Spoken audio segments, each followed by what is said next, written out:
Yes, we've completed a 3D scan of your face. Let's take a look together. First of all, I can say that your overall facial structure is already very feminine. We don't need any major changes here. With just a few small refinements, we can bring much more harmony and femininity to your face. The goal is not to change your face, but to enhance the features that are already naturally beautiful. Let's start with the eyebrows. Can you see the tail of your eyebrows?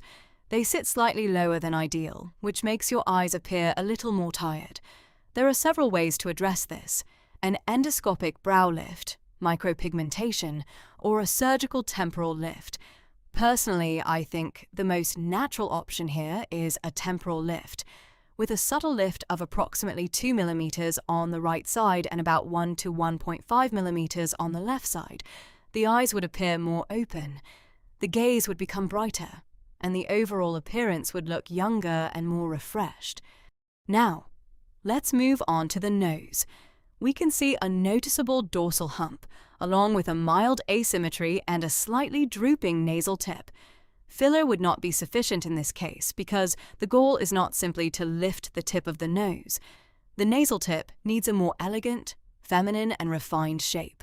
With proper tip refinement and tip definition, the nose could become much more harmonious with the rest of the face. Honestly, results like this cannot be achieved simply by rotating the tip upward. Careful planning by a surgeon who is highly experienced in nasal tip aesthetics and capable of creating the desired nose shape is extremely important.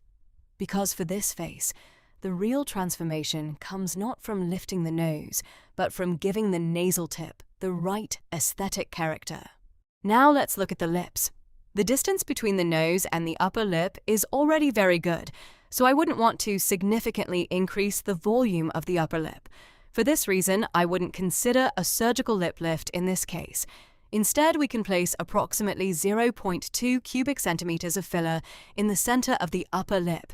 We can also add about 0.05 cubic centimeters to each corner of the mouth to create a subtle corner lift effect.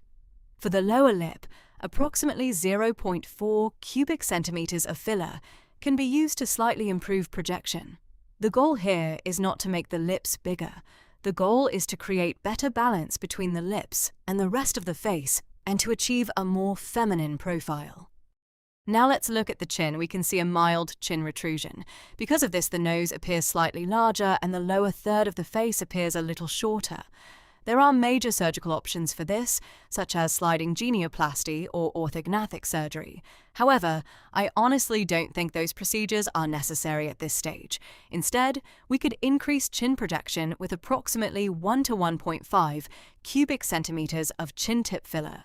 As a result, the profile becomes more balanced, the nose appears more refined, and the lower face gains a more harmonious proportion.